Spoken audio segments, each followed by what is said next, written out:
એક વખત એવું બન્યું કે ઈસવીસન 1637માં ફેબ્રુઆરીની શરૂઆતના કોઈ દિવસે છેલ્લા 4 વર્ષોથી નેધરલેન્ડમાં ચાલતા તુલિપ ફૂલના આમ તો એના બલ્બ કે કંદના સટ્ટાનો અંત આવ્યો. નેધરલેન્ડના હાર્લેમ શહેરની તુલિપના કંદની હરાજીમાં તે દિવસે કોઈ બોલી લગાવવામાં આવી નહીં. સોના, ચાંદી, શેર, જમીન કે બીજી વસ્તુઓનો સટ્ટો તો હોય, પણ ફૂલોનો? હા, હતો. અને 1633 થી 1637 દરમિયાન તો પાગલપણાની હદ સુધી પહોંચી ગયો હતો. 1637માં સટ્ટાનો આ ફુગો ફૂટી ગયો અને હજારો લોકોનું રોકાણ ડૂબી ગયું. આ વિચિત્ર અને ન માની શકાય એવા સમયગાળાને દુનિયા તુલિપ મેનિયા તરીકે ઓળખે છે. 16મી સદી યુરોપના આર્થિક ઉત્થાનની હતી. નેધરલેન્ડમાં પણ આ આર્થિક પ્રગતિ દેખાતી હતી. આ સદીના અંત સુધીમાં યુરોપમાં તુર્કીથી એક નવું ફૂલ આવ્યું, તુલિપ. તુલિપનું ફૂલ સૌંદર્યનું પ્રતીક તો હતું, પણ પછી તો લોભ અને સટ્ટાનું પ્રતીક પણ બની ગયું. ઓટોમન એમ્પાયરથી આ ફૂલો યુરોપમાં આવ્યા. એ સમયના ખૂબ જ જાણીતા એવા યુરોપિયન બોટનિસ્ટ કેરોલસ ક્લુસિયસ સાહેબે ઈસવીસન 1590ની આસપાસ આ ફૂલોનું રોપણ લેઇડન યુનિવર્સિટીના બગીચામાં કર્યું. નેધરલેન્ડમાં આ ફૂલને, તુલિપને લોકપ્રિય બનાવવાનો કેરોલસ ક્લુસિયસ સાહેબનો બહુ મોટો ફાળો હતો. જો તુલિપનો આખો છોડ ઉગાડીએ તો લાંબા ગાળે ફૂલ મળે, પણ એના કંદ રોપવામાં આવે તો પછીની મોસમમાં જ ફૂલ આવી જાય.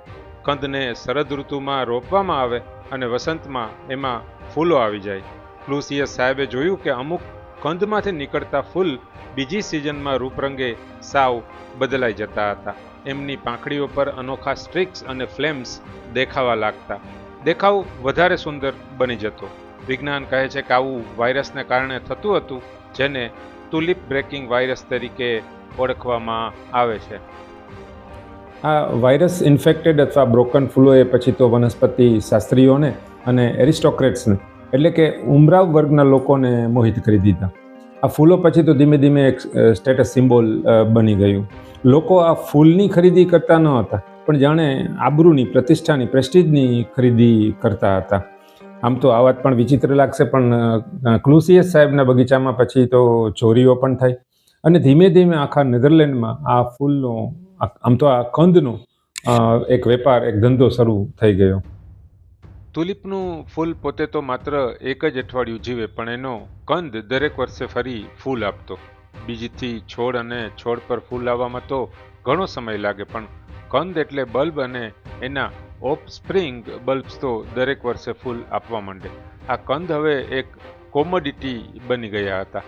એમાં એ વાયરસ ઇન્ફેક્ટેડ બ્રોકન બલ્બ્સ તો દુર્લભ હતા, કારણ કે એમાંથી તો જુદા જ દેખાવના ફૂલો નીકળતા હતા. એટલે એની કિંમત તો દિવસે ને દિવસે વધવા લાગી અને એનો સટ્ટો શરૂ થઈ ગયો.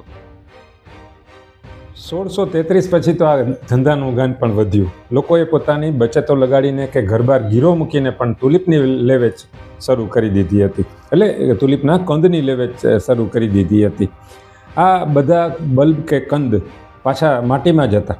ખરીદનાર કે વેચનાર એ જોયા જ ન હોય. એટલે બધો વેપાર કાગળ ઉપર થતો, બધો વાયદાનો વેપાર. આ તુલિપ મેનિયા દુનિયાના ઇતિહાસના જે સૌથી વધારે સ્પેક્યુલેટિવ બબલ્સ હતા એમાંથી એક હતો. એ સમયમાં પીટર કોસ જેવા ફૂલના વેપારીઓ તો કેટલોગ પણ બહાર પાડતા હતા, જેમાં તુલિપની વિવિધ જાત અને એના ભાવ પણ જોવા મળતા. તુલિપની બ્રોકન એવી વાઇસરોય અને સેમ્પેર ઓગસ્ટસ જેવી જાતો તો ખૂબ જાણીતી હતી. કહેવાય છે કે સેમ્પર ઓગસ્ટસ જેવી જાતના એક કંદનો ભાવ લગભગ 10,000 ગિલ્ડર સુધી પહોંચી ગયો હતો. ગિલ્ડર એટલે નેધરલેન્ડનું ચલણ. એ સમયે આ રકમમાં એમ્સ્ટરડેમની કોઈ નહેરને કિનારે એક આલિશાન બંગલો એટલે કે કાંઠાનું ઘર, બગીચો અને કોચ ઘોડા સહિતની આખી મિલકત આવી જતી હતી. અથવા તો તે સમયના એક સામાન્ય કારીગરની 20 વર્ષની કમાણી જેટલી આ રકમ હતી.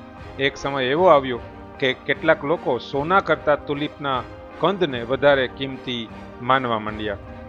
1636-37માં આ ગાન પણ ચરમ સીમાએ પહોંચી ગયું અને ફેબ્રુઆરી 1637માં આ સટ્ટાનો ફુગો ફૂટી ગયો.